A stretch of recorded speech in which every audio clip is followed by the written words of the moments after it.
Hello. Hello. Hi, what's up? Not much. Got my vaccine. Oh, really? Today? Mhm. That's great. I love that. Yeah. Okay, so it says we have 3 people watching now. I think Iris messaged. Hi, Iris. Do we Here. do we see the chats on here, or Yeah, do we we have to go like? here. It automatically goes to YouTube. Oh, okay. So no one sent anything. Yeah. Okay.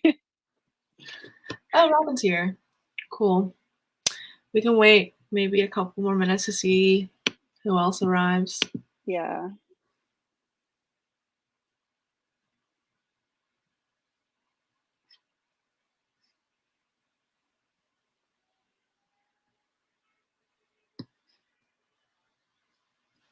Oh, I think Miles is here.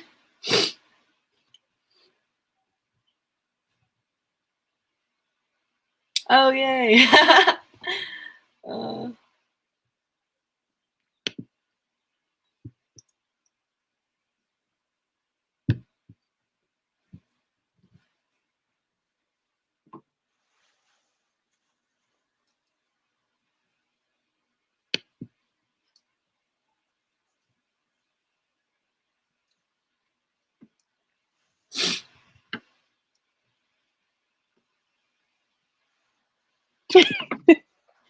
Well. I've been going through this and trying to like highlight some like parts that I thought were really interesting, but it just like I didn't get through a lot of it just because there's so much. It's like so dense. Like there's Yeah. so many conversations that I was like, this is really interesting. Like every page was like really necessary. I feel like. Mhm. Yeah. I like highlight. I was kind of like tabbing it as I was going, but then so like this section. Yeah. But I think around this area is when it started getting like super interesting, and then I just got tired of like tabbing because I feel like at that point I was like, okay, this is like everything. Exactly. I mean, I listened to this book on audio, but I was like reading it with my eyes, trying to go through and find like all the different pages that I think, like the different scenes that I thought were really interesting. But like it was just really hard because trying to, like, it's just like I don't know. It's also like written in a way that's really uncomfortable. I feel like like it's not at all trying to. It's like not all trying to make you want to keep reading, if that makes sense. Like I don't know, it's not written in a way that's like supposed to be super approachable or anything. Yeah. I took some notes. I tried to like watch some interviews with Tori Peters because I was like, I knew nothing about her before like reading this story. So I was like, let me go and find out if she had anything else to add to the story. And there was like a few things that she mentioned, which I guess we should say what we rated it first. I rated this book 4 stars. Yeah, I rated it 4 as well. Yeah, I've seen a lot of 4-star ratings of this and like a couple 5-star ratings. Like that was what didn't make it a 5-star for you? Like I feel like I've been trying to be less generous with my 5-star reads because I feel like I give too many books 5 stars, and so I was like, okay, I need to like limit it to just the books that I know are favorites of the year, favorites of all time, and like this wasn't that for me. Like it wasn't. I see Emma said this book is a new all-time favorite for me, and like I love that for you, but like for some reason this book just didn't get me in the same way that like other like hard-hitting literary fiction I feel like that I've read have like gotten me. And I don't know, I think it might be due to the fact that it's like so dense and so filled with commentary, and that like and how the plot and the character development is like really deeply tied to all of that it's like so I don't know, it's just hard for me to have like an opinion on the book without like also thereby like saying my opinion on like the characters and what the author is trying to say, if that makes sense. That makes sense. And then I was trying to think as well with mine on how I wanted to, you know, rate the book, because last month I read The Prophets and I was like trying to see like what made that a 5-star and this one like not a 5-star, because I feel like they're both jam-packed with like tons of information, a lot of like kind of historical references that you know, that this book also does, where you know you kind of have to know about that before reading the book, but in a way you still like are being kept up with the story. And I feel like I don't know what like didn't make it a 5-star. I just know that something was missing. Yeah, exactly.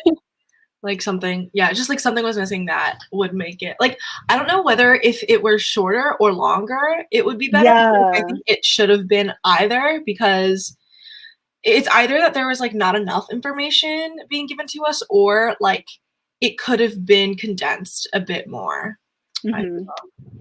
Yeah, and I thought about that as well. It's the whole thing with like condensing it is then so much of their story would be gone.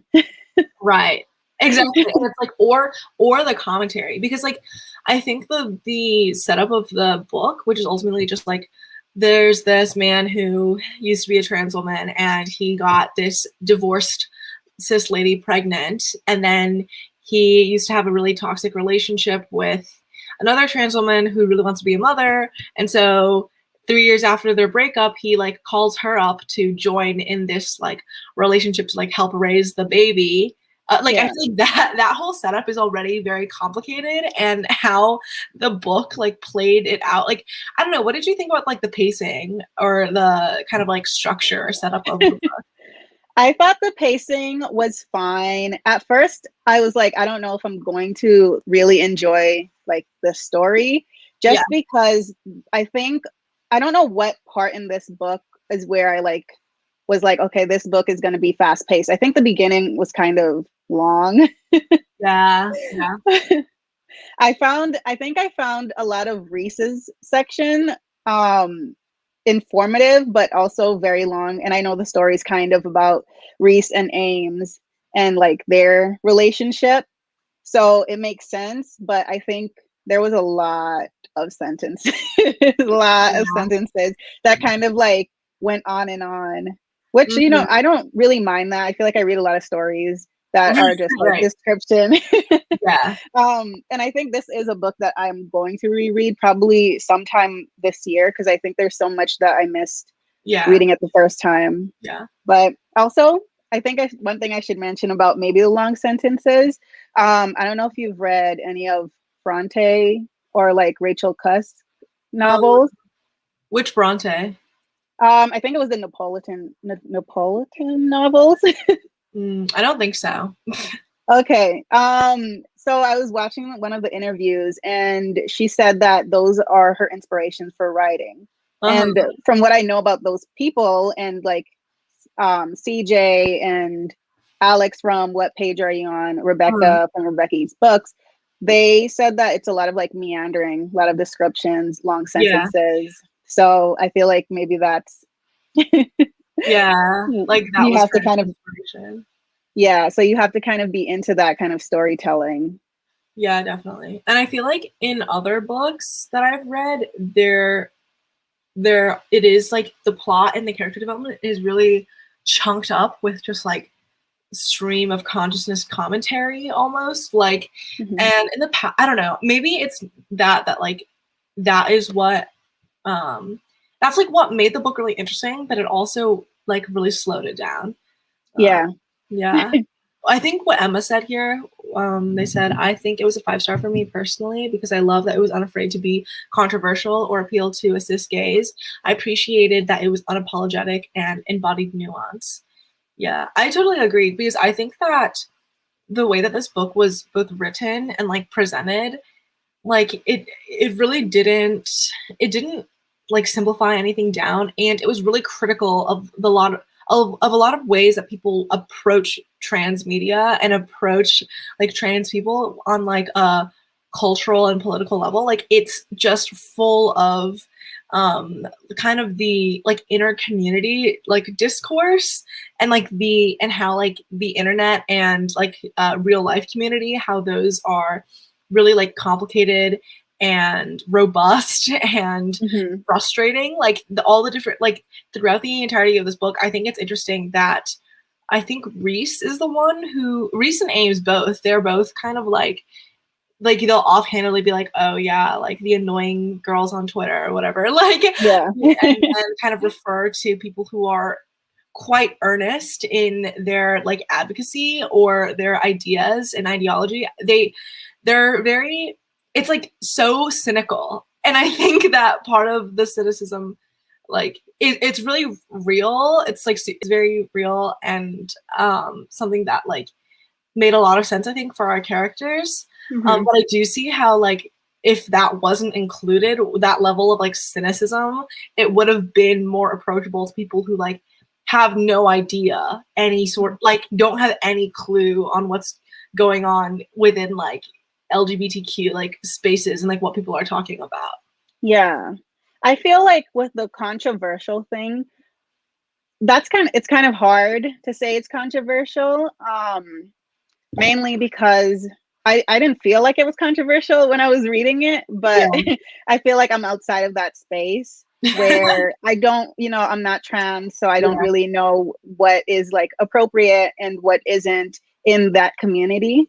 So I don't know, when I was reading it, I was just taking it as this person's trans experience, Ames and Reese, and didn't really like think much about it. I don't know. Yeah. Hannah said, what do you think about the differences in being a white trans woman and a Black trans woman?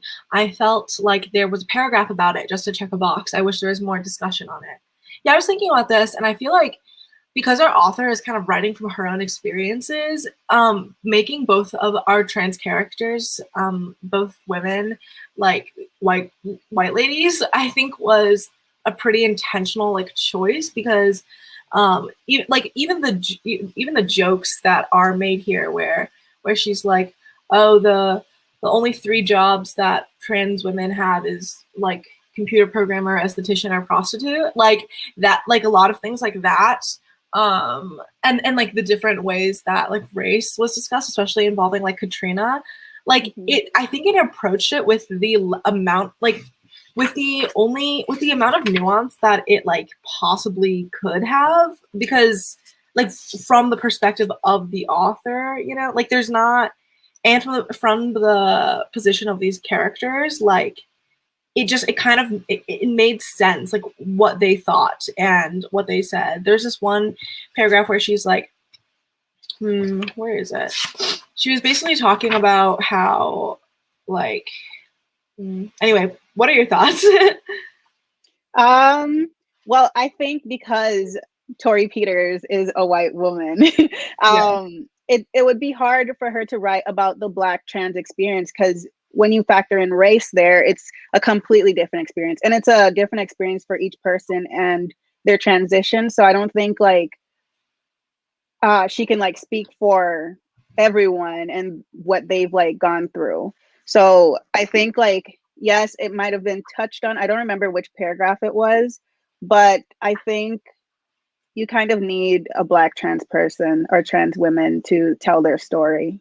Yeah. Oh, I think this is the conversation where Katrina and Ames are like talking about Katrina's like experience with like trans culture or whatever, and she brings up like RuPaul's Drag Race or whatever, and then Ames is like, yeah, I have a bad habit of saying trans women when I mean white trans women, which is how you can tell I was a white trans woman. It's endemic among white trans women. I'm not saying it's harder for white girls at all. I'm saying that the white girls I know, the generation that I transitioned into, the milieu that basically invented screaming online, were a tribe of motherless women without survival or social skills, prone to destruction, suicide, and romanticizing their own objection. I'm saying that no matter whatever sloganistic, squishy ideology I might have pretended to adhere to, deep down I was ashamed to be one of them and ashamed of the thwarted life I led. Even the white women who survived and managed to mature didn't want to deal with mothering at all, and immature white girls were too angry and self-righteous to accept mothering anyway. I know, God knows that all the brown trans women I knew were careful to call themselves trans women of color and not just trans women, and I don't blame them for emphasizing the distinction. I suppose that Black and brown mothers out there might take offense to my including their daughters among the orphaned elephants. And this was like according to Ames's like analogy of the juvenile elephants thing that like took up like a few pages. And I was like, where are you going with this? But I was that was really interesting though. Yeah, because I wasn't sure where he was going with it either. Right. Oh my god. Okay, so Emma said, I listened to Roxane Gay's book club with Tori Peters, and she said she intentionally wrote from her experience and included Katrina to guide people to women of color and trans women of color and listen to their stories too. Yeah. What did you think about Katrina? I don't know, because in a way I kind of didn't like any of them. Yeah, they were all horrible people. Yeah. I think that's true for all like hard-hitting literary fiction, like adult literary fiction. Everyone is bad. Like but then like you find yourself in like each of them, because I found myself like relating to Reese in certain situations, Ames, Amy, and Katrina. Yeah. I keep forgetting her because she was like part of the story, but like not really. Yeah, she was definitely, I mean, like, it makes sense because it's so focused on the dynamic between, like, Reese and Ames, and they have, like, so much, like, tension from their previous relationship and stuff, but Katrina does definitely get, like, pushed to the side. Yeah. And I think the fact that Katrina is, like, Asian, like, half Chinese and, like, Jewish was really interesting because the way that, like, that one really tense conversation that Katrina and Reese had, like when they were at like a party or something. I just remember the scene very clearly when they're like in the hallway of the party and they're just going at each other about their identities. Yeah. And I thought that was like, oh my God, this is so uncomfortable. And also like, it was like, it felt like both of them were kind of coming to it from like a really bad place. Like both of them were approaching it super like toxically. Like it was not a moment of like communication or anything. It was ultimately just like them trying to get one over to the other. Yeah. But I feel like, okay, here's one thing. With that, like, because I think at that part they're talking about like motherhood, and Katrina kind of asked Reese why she wants to be a mother. What did you think about the topic surrounding like motherhood as like, you know, like with the trans community? Yeah, I felt like a lot of what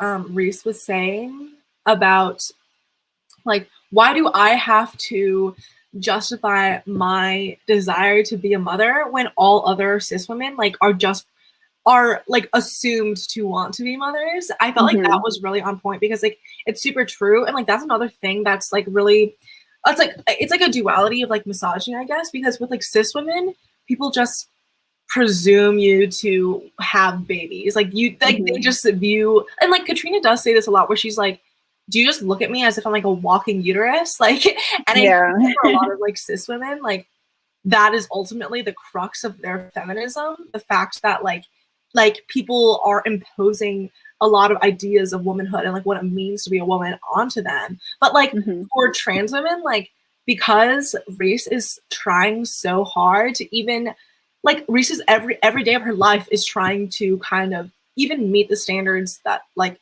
the cis world views as what women are. Like it's like one of the standards of womanhood is like motherhood. Like it almost feels like out of her reach, or like you're asking for too much.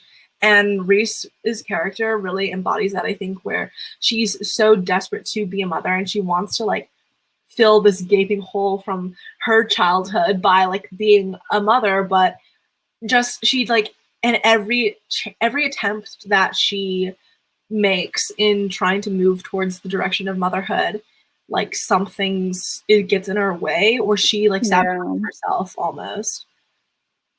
That was heartbreaking. Yeah. Just I can't imagine. So I feel like when I think about Reese, I'm just like, that sucks that she can't have the experience, the one thing that she wants to I guess like because they all in a way are trying to figure out like how to be a woman, like how to be a woman in this world. Whereas like with Ames says he doesn't have to like, you know, be transitioned to feel like a woman.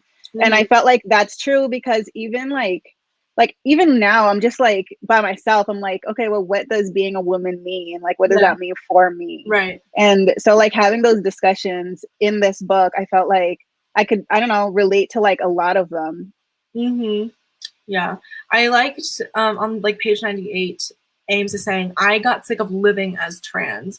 I got to a point where I thought I didn't need to put up with the bullshit of gender in order to satisfy my sense of self. I am trans, but I don't need to do trans. And I felt like, and the fact that right before he says that, like he's saying two things, like the reason why he broke up with Reese was like, two things happened that were related. I convinced myself that I couldn't protect and satisfy the girl I loved, also a trans woman, while being trans myself. The other thing that happened was that I got beaten on the street and no one helped me.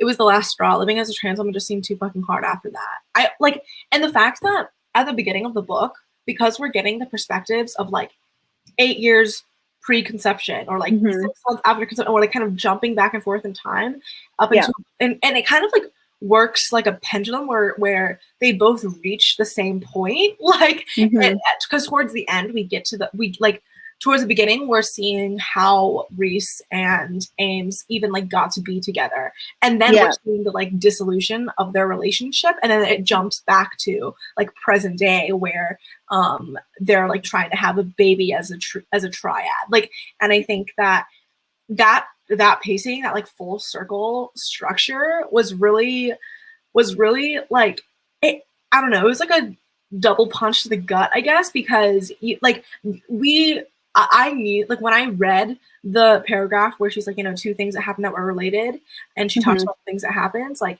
I was like, when I read that, like it kind of skipped in my mind. I didn't think twice about it. I was like, oh, okay, that's why she detransitioned. But then like once you get to the scene and like the build up to what actually happened, it's so heartbreaking. Yeah. And like Stanley, oh my God, what an evil person. Like I know.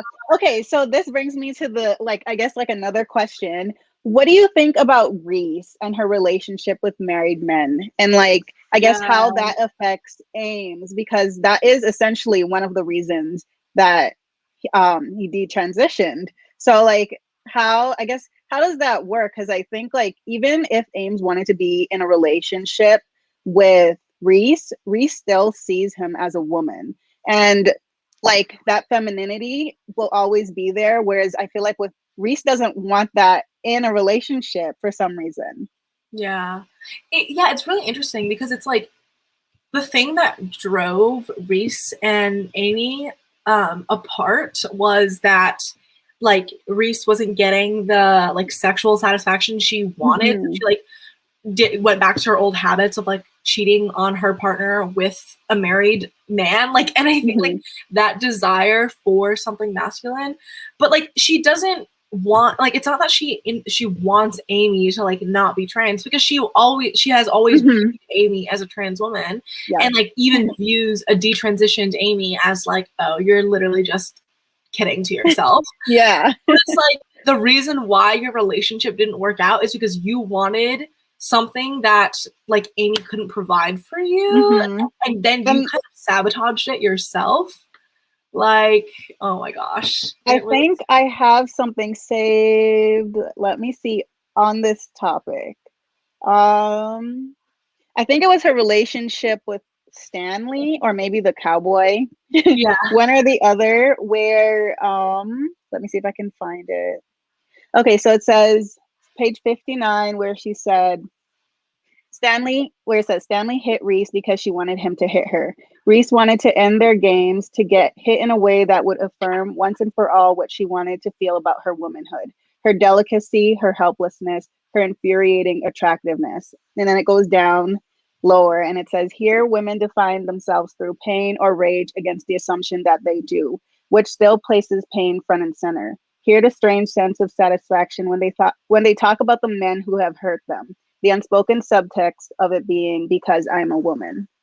So I feel like the reason she looks for that is because to her, Ames will forever be a trans woman, and she somehow feels like he cannot, I guess, provide her with that kind of like, I guess, toxic masculinity that she's looking for. Yeah, like she really I mean, that's a thing about like gender being a shell game or whatever, where it's like when you are a woman, like being a woman is all about your relationship to men. And like being a man is obviously all about your relationship to women, and especially like other men, like how men kind of peacock their masculinity and their sexuality in front of men in order to get their attention and approval. I think like it's kind of what she's describing here is kind of a parallel to that, where she's like, you know, after all, every woman adores a fascist or whatever. It's like to be a real woman is like to desire the power of men over you. And like, despite Reese's acknowledgement of this, like she knows that is the reason why. She knows she understands the gendered elements to it, but like it's not, she like, not only does she understands it, she like accepts it and like lives it. And it's like, it's really sad, but it's also like ultimately, as a woman, like you really only have that many, like what she says here, where she's like, which it's still, you know, here women define themselves through pain or rage against the assumption that they do, which still places pain front and center. It's like, regardless of whether you are a woman who embraces like the toxic masculinity enforced upon you or rejects it, you're still like, men are still fundamentally like the issue here, or like the thing that everyone's rotating around, like men and their violence. Let's see, there's some comments.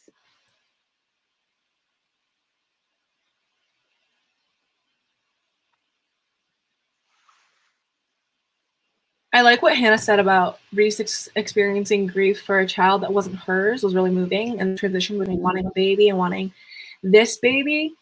Yeah, that was, and I feel like, I guess that ties back to the title, where it's like detransition baby, where she's like, not only it has one of the characters detransitioned, but like also they're all within, like every one of these characters are within a position of kind of like detransitioning from either like their ideas of what parenthood and relationships are, or their relationship to their own body, or their relationship to like motherhood or whatever. And like that's one of the most cruel like transitions that happen in this book, is how like Reese has to deal with the fact that like it's just another like disappointment for her. And I feel like that's another thing about Reese's relationship to like men and abusive married men, is that like I feel like because her entire life of relationships that are more healthy, like her relationship with Ames and the relationship with that Norwegian guy Sebastian, like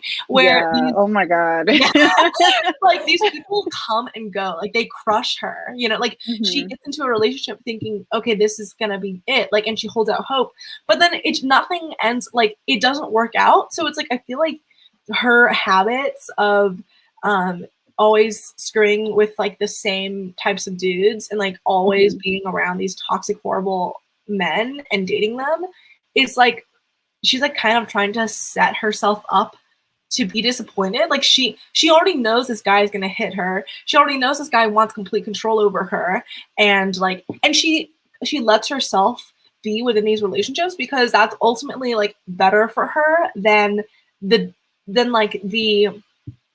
disappointment of something not working out. And then at the end, when the baby doesn't work out, it's like, damn, like we just spent this entire book thinking that we are going to build towards something, and then she like loses it again. And that's really like, I feel like that's like the third act, where like in the first act she lost something with Sebastian, whatever, no big deal, she got over it. Second act, she lost something with Ames that she really wanted to, she was like thinking, yeah, like it's family time, like we are gonna have a kid. But then that doesn't happen. And then now it's like, okay, well now we're actually gonna have we're actually gonna have a kid. But then she like gets crushed again. Like there's no way that's going to make her like her romantic and sexual relationships with other people in any way like healthy. Like it's not set up to be healthy for her. Okay, so What did you think about the situation? Because Katrina, oh my God, this character. Okay, first she outed Ames. Yeah, that was so evil. Oh my God. It was so evil. But then she was kind of like trying to, like, in a way, blame Reese for with the cowboy. I don't even know his real name. For Stanley, him being was it? No, I think was Stanley the other guy.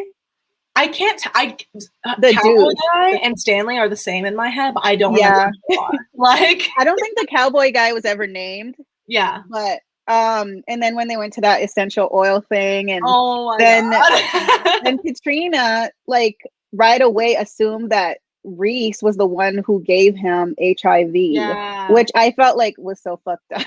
Yeah, and it's also like, because even when I was rereading it, I was like, at the beginning, Reese was talking about, oh yeah, she's cheating with this guy who previously cheated on his wife with another trans woman, got HIV from it, and then like told his wife, but his wife is still with him. And then like Reese having been in a relationship, like, you know, screwed around with him. Then like at the end, like it's like this full circle thing that like screws everyone over. And it's so, and it's like, I'm like, that's the other thing, like, about life, where it's like you can't really prepare for anything, because everything will, like, things will fall through, or like end up being not, like, shit will come through that you had no way of being able to prepare for. Like, there was no way for her to be able to know that Katrina's friend from college was the one who was married to the guy that she, like, that was like a movie scene. I was like, literally seeing, like, all of it happening. Yeah, it kind of reminded me of like one of the last scenes in oh my gosh, what's it called again? Such a Fun Age, when everything went to shit. Like, when she realized that, like, oh, the person she's working for is actually running against the person like that she also works for, and now they're trying to get her to be a nanny. Like, it's like everything came down at once, and it was just absolute chaos. And like the way that Reese dealt with it when she like did her whole thing where she like went into the ocean, and like the aftermath of that, I was like, oh my God, like, girl, like, get help. Oh my God. I love her friend Talia. Yeah. Oh my God, Talia's little, like, her little speech to the like twinks at the bar or whatever. I was like, it's so sad, but it was very funny, you know, like, oh my gosh. That was the other thing, like Hannah said, and then she was like, sorry, that was very homophobic of me. Yeah, like, Katrina wants so badly to like be queer, and like all throughout the book, like, she's positioning herself in a way to like sidle up into it, but it's like you have so many problems, Katrina. Like, oh my God. Because she does. She has her like identity with her race to like figure out, and then this whole thing was like thrown on her with having to like be kind of like a throuple in a way. Yeah. And then coming to terms with maybe she might be queer, because do we even get like that answer? Is it like she doesn't even know at the end? Oh my gosh. Okay, who do you think was your least favorite character? Well, definitely like Stanley, because that's just an evil person. But like between the three, I really disliked Katrina, because she like what Hannah said, she wants to be oppressed so bad. Like, she really did. She was begging for a crumb of oppression. Like, why? Oh my God, it was so cringe. Like, she was such a like millennial with like I don't know, her relationship with her mom too. I was like, all of this makes her kind of like the villain of the story, and it makes sense, I think, because ultimately she kind of is. Like, I think towards the end, especially, like, where she immediately assumes Reese is the one who is cheating on her friend's husband, and then B is like, okay, I'm gonna get rid of this baby, and then C, after she decides, oh, what, maybe I won't get rid of the baby or whatever, and then Reese like goes into the ocean and like like dies, and her aftermath, her reaction, all of these things back to back, I was like, Katrina, you need help. Oh God. Do you find, because Katrina's whole thing was she wanted Ames to just be Ames. She doesn't want any attachment to him being trans prior to them meeting. And then, like, I guess being in close proximity to Reese and having Reese in that relationship, I guess, was kind of making her second guess the whole thing. Especially when that whole cowboy at the restaurant or bar or whatever situation happened. But yeah, I think Katrina still, she's a villain. She is such a villain. Oh my gosh. How do you think? Oh, go ahead. Like, I do empathize with her, and I really do get where she's coming from, but it's like, I feel like all of these characters are also trying to solve their personal issues through sex. And like, she definitely did that. It's like, no, you don't need sex. Like, we need mental help. Like, we need professional sort of intervention here. Oh my gosh. But yeah, what were you gonna say?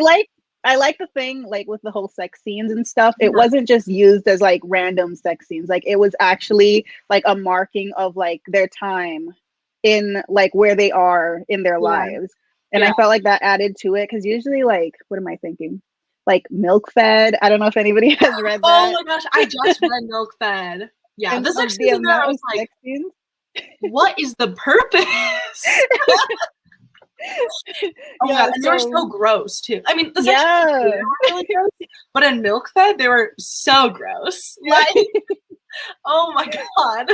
Yeah. So I don't know. I feel like the whole thing is like, I guess because I've never been in a situation where this has ever come up, but with like, I guess, what do you think about Ames revealing that he was trans, and not, do you think that's like a requirement? Like, not telling Katrina prior to them getting like in a relationship? There was this, I think I highlighted a portion of like the conversation. Oh yeah. Okay. So on like page 27, when he's like, I was a transsexual woman, that's why I thought I was sterile. And she reacts being like, you deceived me. Why would you do this to me? Like, why would you do this to me? You're the person that you've been hooking up with, who is your employee, not telling you everything about like his past is him doing something to you. Oh my God, the audacity of that. Yeah, especially with how she reacted then, and then her outing him later on in the book. It's just like, why would he have even disclosed this information to you? Because when you're reacting like, yeah, it wouldn't have worked out. You wouldn't have been in this situation then. Like, like she is his boss, so that was her decision. Oh my gosh. Yeah. Yeah.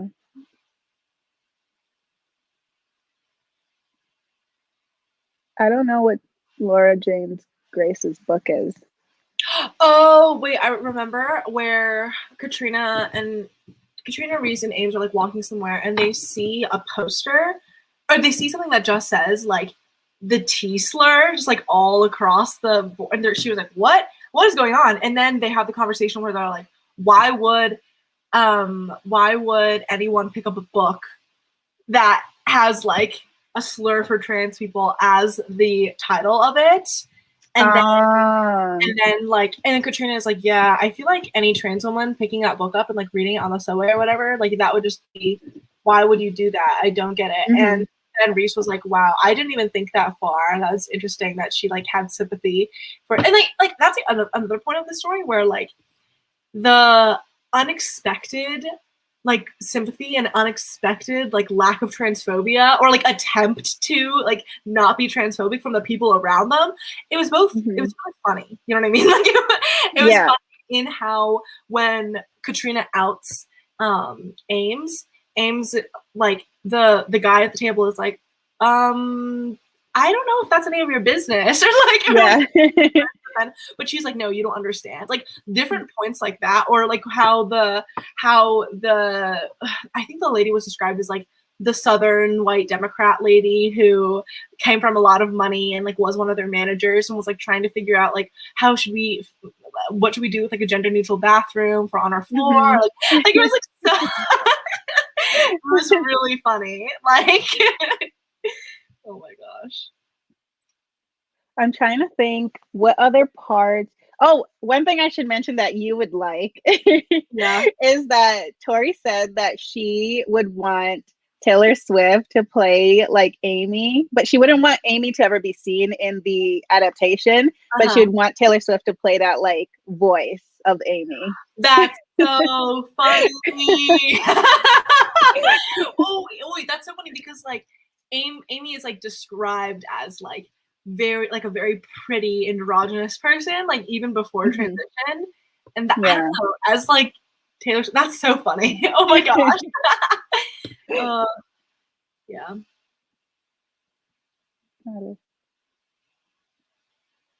Yeah, Katrina definitely had her learning moments. And I think that even though she was kind of like villainous in this story, the dedication in this book at the very beginning is like two divorced cis women who, like me, had to face starting their life over without either reinvesting in the illusions from the past or growing bitter about the future. And I think like the fact that Tori like dedicated this book to specifically divorced cis women is so interesting. So like, wow, I don't know, lots of empathy there, I feel. Well, she kind of said that divorced cis women are kind of going through, I think she talks about it in the book as well, a transition.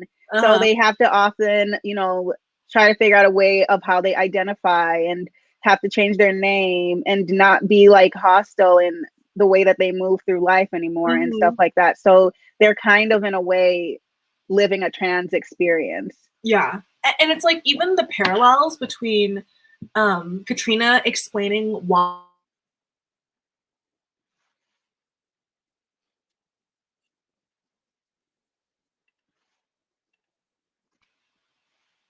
Hello? Sorry, my Wi-Fi just cut out for no reason. Anyway. Oh my gosh. Like at the very beginning of the book, I remember Katrina was like talking to Ames about like why she got a divorce from her previous husband, and she was like, yeah, like stuff wasn't working out. Also, I miscarried. And he's like, oh my gosh, I'm so sorry. Where it's like the fact that saying that specific situation was the cause for their divorce is just easier than trying to explain the entirety of like all the different myriad of ways someone might want to get divorced. And it's like kind of similar to how later on in the story when Ames is having to disclose his history of being a trans woman, where he's like, well, like trying to explain why I detransitioned to other people is like, it's hard because everyone wants a concrete answer. Everyone wants like a transport, like this is exactly why. So he has a provided answer for it, but it's like when we read the lead up to his detransition and the lead up to the fallout of him and Reese's relationship, it's like it is much more complicated than just those particular events. It really has to do a lot with like all of their relationships to each other and all of their like perceptions of their own like gender and sexuality. Yeah, and with doing that, he would kind of have to explain like his place in the trans community and like his relationship to everyone in that community, because they're very close to each other. And a lot of what happens with that group, like that close knit group, is that a lot of their business is kind of everyone's business. So a lot of it comes down, I guess, when he has to tell the story, he would kind of have to include so many other people, and it's not, I don't feel like it's necessary. Right. And also Katrina, like you've already seen how she's acted. Like you don't want to say anything else. Yeah. Like the fact that he even had to like go into such like detail and having to disclose and stuff, like, and I also thought that it was interesting, the commentary like near the end where Reese is kind of like complaining about how like the feminist blog posters of the world making treating trans people seem like this like unknown handbook guide that everyone is just supposed to intrinsically know, as opposed to just like the common sense like way that you would treat any other person, like and ask, you know, like, oh, what kind of bathroom would you prefer? Or like, you know, yeah. and you're just trying to navigate around what you think other people want to be treated as and how you think other people should be referred to or whatever. Like, I don't know. I thought that was kind of funny. Like the way that, because it's so true. Like people are like afraid of coming off as not knowing things, and in doing that just like end up doing the worst possible things and assume like and coming to just very interesting conclusions. Yeah. Hannah said something earlier. I think it was interesting that it was her mom that changed her mind. Do you guys have thoughts on that? I thought something else would change her mind, but it ended up just being a convo with her mom. And I thought that was also interesting because I feel like it's such a big decision. I wouldn't want to make that decision based on what my mom said. Like, first of all, I wouldn't listen to what my mom said. Yeah. So I don't know. I guess, is her mom the Chinese woman? I think so. Yeah, because I remember earlier in the book, like she talks about how like kids at her school would call her dad like as someone who like would make fun of her, being like, your dad has yellow fever or whatever. Yeah, so like that. Oh, and then Ames is like, oh, because Amos was like, what kind of chaser is that? Yeah. And then he was like, oh shit. Yeah. And she was like, yeah. What are you talking about? Yeah, but I feel like, I don't know, her mom changing her mind, because her mom really doesn't have a play in their lives. Like she's just gonna, you know, at the end of the day, that's her grandbaby, whatever. But like, it's really going to affect Katrina's life and the relationship she has with Ames and Reese. So I don't think the whole conversation should have ended with Ames and Reese. Like, is this going to happen? If it's not going to happen, we need to talk about it now. But also, how do you feel about Ames even introducing this as like an option? Like, it was just like so, it was just so bizarre because I think it's an element of how Ames wants to continue his like relationship with like trans people and trans women. Like he feels like he needs them in his life. And it kind of contradicts what he says when he's like, I know I am trans, but I don't need to do trans. But it's like, what you're doing with this is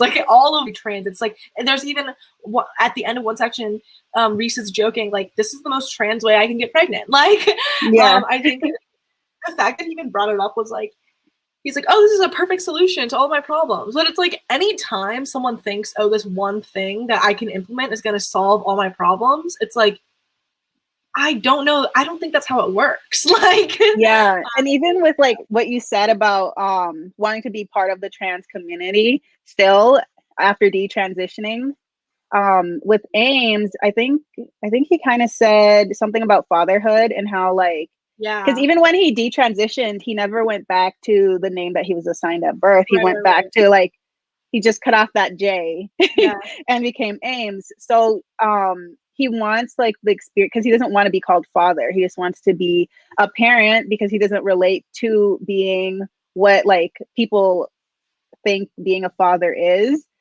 And I feel like that just, I don't know, plays a role. But I feel like he also should have told Katrina that's not what he wants.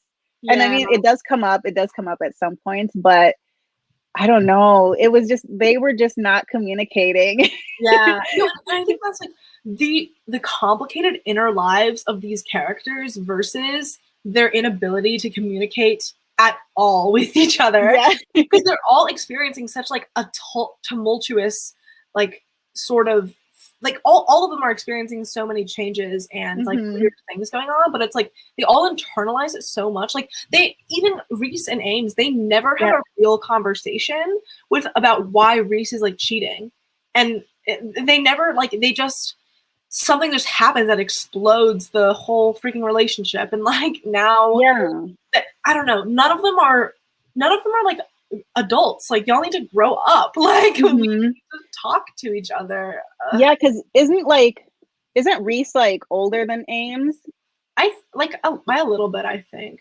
Okay, and then what was I gonna say? You just said something about communicating. Yeah. Okay, so Ames also, I don't even think Reese knows the real reason why Ames decided to detransition. Like, that was just never talked about. It was just, they kind of distanced each other until Ames detransitioned and the relationship was over. I don't even think like it coming to an end was Like, I don't think they ever talked about the relationship ending. Yeah.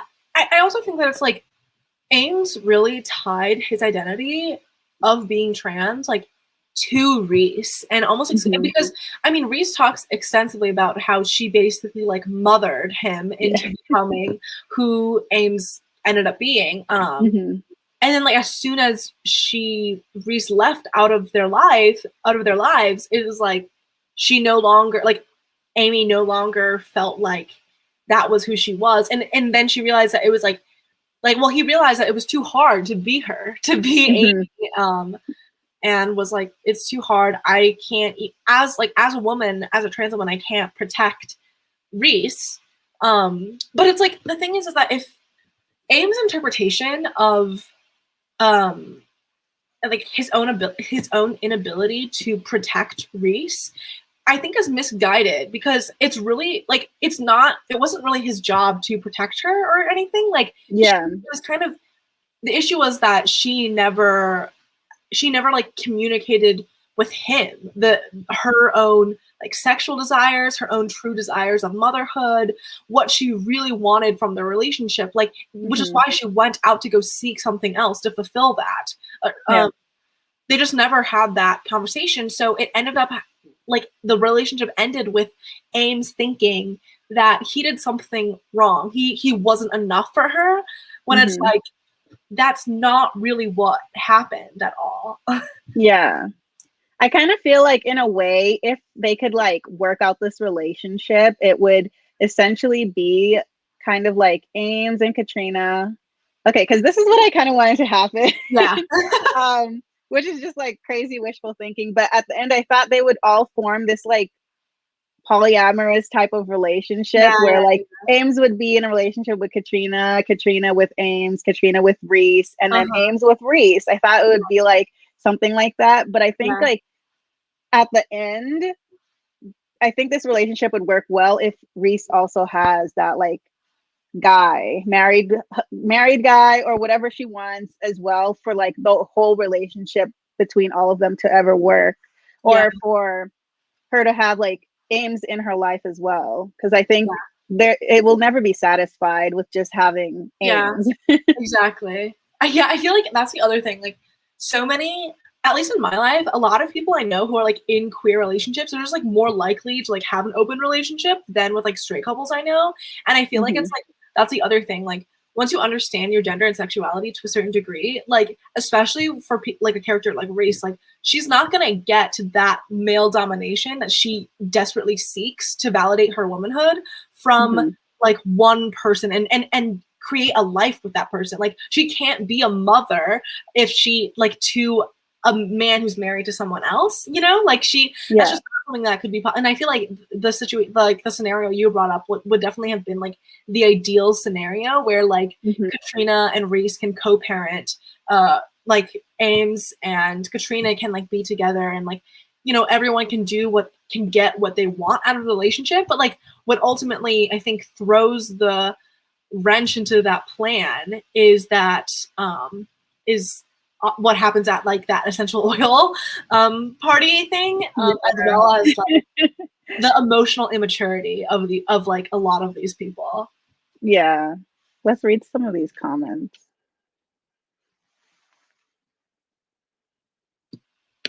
Sorry. Emma said, and yes, Ames and Reese's understanding of gender was entwined together, that they are all finding people to lean on for understandings of identities in different ways. Yeah, definitely. Like because Reese is leaning on toxic men to prove her own womanhood to herself. Amy was relying on Reese to feel comforted in her identity as a woman. Katrina is relying on her relationship to Reese and Ames as her sole sort of like existence as someone who's like pregnant, and like why, and the reason, and like how she's going to raise this child. Like all of their identities are so dependent on like the other people in there. Yeah. Okay. So Hannah said something earlier, I think above Emma. She said her guilt and then blame that she placed on her husband for making her feel thankful for her miscarriage because she was so afraid that it would trap her with him is something I bet a lot of people experience, and gave me a new lens of not only miscarriage, but divorce.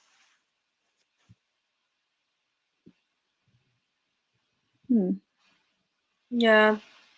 I also, what Robin said, it felt like gender was a very binary experience for the characters. Yeah, I totally agree, because it's like they, like, Ames just views her identity, like his identity, as either like trans woman or not. Like that's all he can perceive his own identity to be. And it's like, I don't know.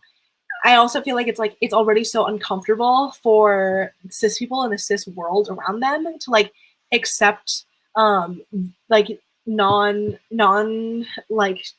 cis identities and stuff. Like it's just, I don't know. I felt like it made sense that neither of them were that like, neither of them were interested in like not literally non-binary identities, because like that wasn't what they were really searching for. Like they were both kind of like searching, they both had their internal desires to be like women ultimately, and to be trans women, and like that was what they like. Even the flashback scenes, I think, with Ames when he's like going to the like dress shop and like with the other like that scene was so, oh my god, it was so uncomfortable and like oh my gosh. Yeah, what did you think about that? About that dress scene? Yeah. I don't know. I felt like, okay, so I don't know, I was enjoying all of it. I was like, ooh, look, like Amy is getting to like experience this whole thing, trying on new like looks and stuff like that.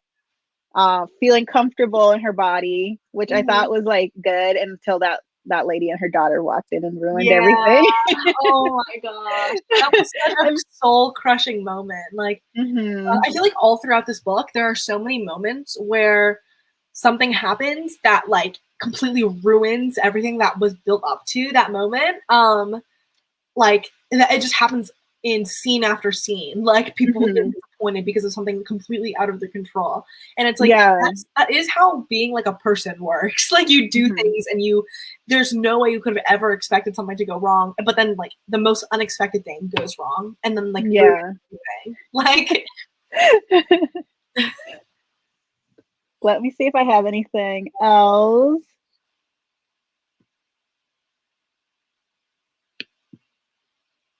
Yeah, the mother walked into the dress shop with her daughter and just acted like she meant to be there. So funny. Exactly how people behave, where they're like, they're like, oh, I'm not meant to be here, but I'm gonna try to act natural. But in trying to act natural, like they just, or like in trying to not be transphobic, they end up just being like super transphobic to the other people there, just by with their presence of like that, you know, like the cis gays, like Anyway, I felt so awkward when I just felt so awkward when she came in.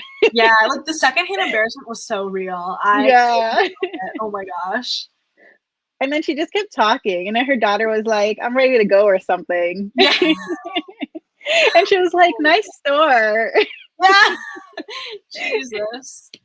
Humiliating. Oh, I was going to say, it's earlier on in the beginning when Reese is comparing the idea, or I guess the risk that the cowboy might give her HIV, and she said she found it as an analog to a cis woman's life changer, which would be the fear of becoming pregnant, which is something that she wants for her to be identified as like I guess like her woman, or like womanhood. So I thought that was interesting because it was not something that I ever thought about. So yeah. Well, I think like the thing about this is that the thing that on like page 10 at the very beginning, when they're like doing their dirty talk or whatever, he's like, let's see if you can, or no, where Reese is saying, let's see if you can get me pregnant. Like I wrote, like, this is ultimately just about like the turn on of an impossibility. Like it turns her on to like be sexualized in a way and to be dominated in a way that's like impossible for her to live in her day-to-day life. And like it's a turn on for this guy to like pretend that he can like get her pregnant because he can't get his actual wife pregnant. Yeah. So both of them don't get what they want. So like their relationship is ultimately just about like fulfilling the desires of the other person. Yeah, and his thing about being like, "Oh, did you take your birth control?" Yeah. I'm like, this is so weird, guys. Yeah. This is so weird. Oh my gosh. Yeah. Let me see. Do you have any other quotes that you... I thought that oh my gosh, this one conversation at the beginning on like page 22 when Ames and Katrina's talking about how she found that her husband had like an Asian porn collection and how that made her feel like shit. Like, and how Ames was like, I don't understand why you would feel like shit for that. I thought that was really interesting because like the intersection of like desirability, but then also like objectification and that like, because Reese also talks about this about like chasers of like men. She's like, what is the like? I really liked. I pulled out the section where she talks about like it's already so impossible for cis women to find like. Oh, I have it here. Yeah. It is on page 50, right? Yep.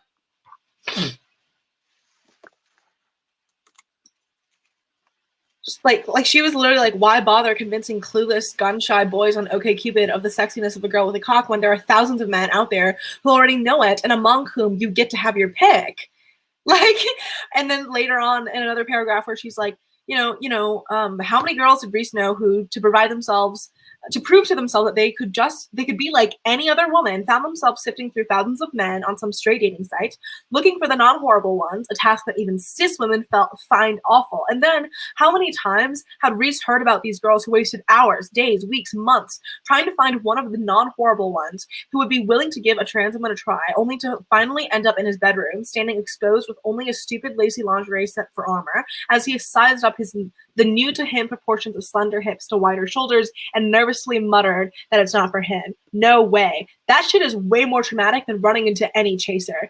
Go to a fetish site for men who already know what they want, that they want a trans girl, and select a decent one among the many begging for you. Like, I thought that was like the contrast between her approach to like sex and finding men who want her versus Katrina being like, it is gross and weird that my husband that I've built a life with ultimately still only views me as like the Asian porn category. Like, and it's like, it works either way. Like some people are like the fetishization is, it's valuable to them because it's like, it feels like no one else could find you desirable. And then for other people, it's like, this is just weird. This is just weird because I'm trying to build like a meaningful, like long-term relationship with someone who doesn't really view me as like a person.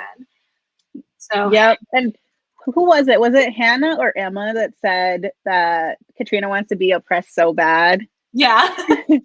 Because like in that whole situation, he was like, well, I found myself like speaking to the white side of Katrina than the Asian side, because I'm guessing she's like white passing. Yeah. So like, I don't know. I felt like that was interesting. Yeah, definitely. When Reese mentioned men being attracted to her ability to lactate, probably because it turns them on, knowing that their bodies could also possibly do that. Yeah, like that's where she was like, it's interesting that men think it's hot that I can lactate because that means that if this man like transitioned, like that person could also possibly lactate. Like that's the turn on of the possible. Like even like where she's like, wow, having sex with this guy is really awesome for me because I can die at any moment. Just like for having sex with the guy is really great for them because they can get pregnant at any moment. Like it's the precipice of like that risk. Like every time you have sex, there's a possibility that you might die or get pregnant. Like that is the appeal for the appeal of heterosexuality for like so many people, and like how I don't know how like carnal that is in like gross in a weird way, but also like it makes sense that people are weird and like are into like weird things. I don't know. Yeah, I feel like this entire book very much like an exploration of like the taboo of sexuality and like sex. But yeah.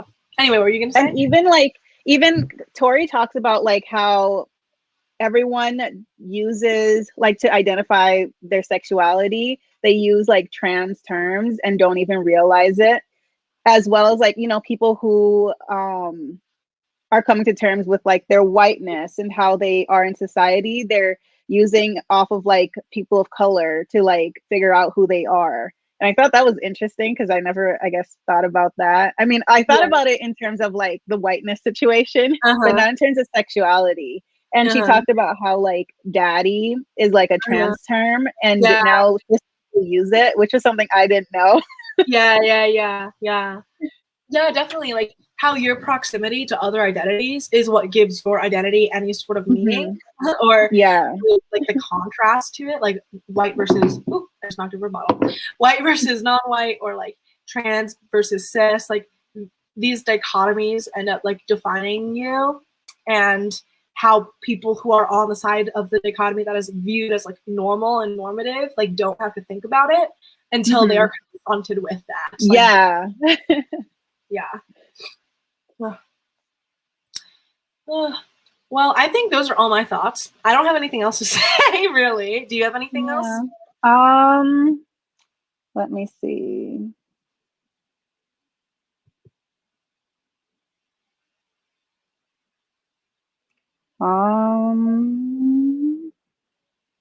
Okay, maybe one last thing about like the whole book in general, and how, you know, like it's written so fast and with so many terminology that most people probably don't know unless you are like a trans woman, trans man. And I think one of the things that Tori says is that writing for other trans women doesn't require you to slow down to explain. The bar is much higher. And she said, like, talking about hormones, no trans person wants to hear about hormones because they take it all the time. And, you know, you kind of have to have the drama and not slow down, because she isn't writing for like cis people. I mean, the book is dedicated to divorced cis women, but she's writing for trans people, and that's what she's doing. And I felt like that is what the book is. So like coming back to the beginning where I can't remember who said it was controversial. I feel like it's not really controversial because the story isn't for cis people.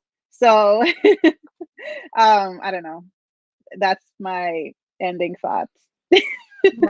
Robin says, what do you wish could have been explored in this book? I feel like something that could have been explored is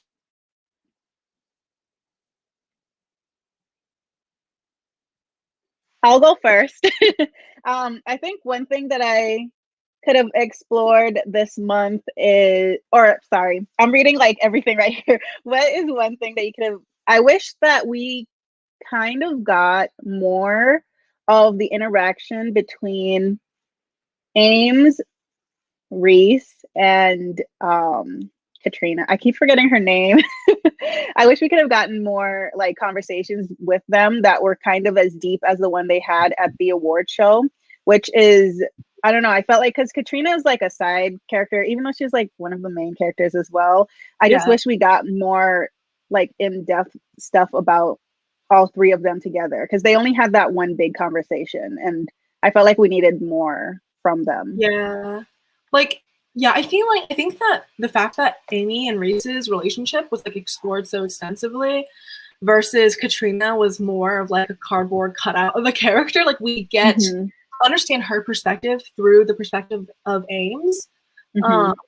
And I feel like it would have made something that if the book was longer or something, like where if maybe one of the people from someone else's like past was her previous husband or something that would have provided more dimension to her like divorce and like her previous relationship, and like how that made her who she is, and like her relationship to like sex and sexuality, because like a little bit of that is explored with or even like her, like a little bit more of her background, like growing up or something, because I felt like we're just seeing her as this like random person in their lives. But I think like one of the big things about this is that Katrina in some way kind of is holding this power over these two people, because she's like the birth mom. And like Reese talks about that being like a thing that might get in the way no matter what. Like she'll always be the second mother, or you know, like she's not gonna have a say in anything. And I think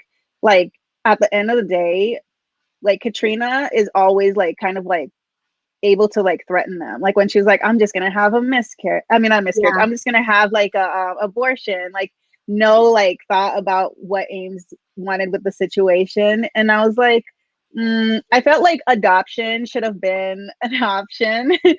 That way Ames could have had the relationship with Reese and just forget Katrina. Because it didn't seem like she wanted a child. Like I don't know why she was pushing it, because like it seemed like she wanted a relationship with Ames, whether there was a child or not. So I feel like I don't know what was holding her to the relationship. Right. Like no one's needs and priorities were properly centered in any way. Like people were not considerate of like other people, and then also people didn't even know what they themselves wanted. But we and it's like that's really because we didn't really get Katrina's perspective. Like we didn't fully understand what she wanted out of like any of this. Yeah. So Hannah said, are you guys gonna read another book this month? I feel like we should. I think I commented on your April TBR today. I think you said that you wanted to read, or I don't know, was it TBR? Well, it was How like Beautiful We Were. Yes, How Beautiful We Were. Maybe we could do that one. That one's like a completely different story. Yeah, because it's, I don't know, it's like a what's it called? Like legacy. Generational. Like, yes, like a generational story about an American oil company in a fictional dictatorship. Yeah, I feel like it would be a really interesting book. Yeah. I don't know. I've heard good things about it. So. Your favorite topic of capitalism. Colonialism and capitalism. Yeah. Literally my favorite discussion topics. Oh my gosh. Yeah, I feel like that would be a good book for discussion. Yeah. Yeah. If you guys want to read that book with us, we could do that one. It's called How Beautiful We Were by Mbolo Mbu, I believe.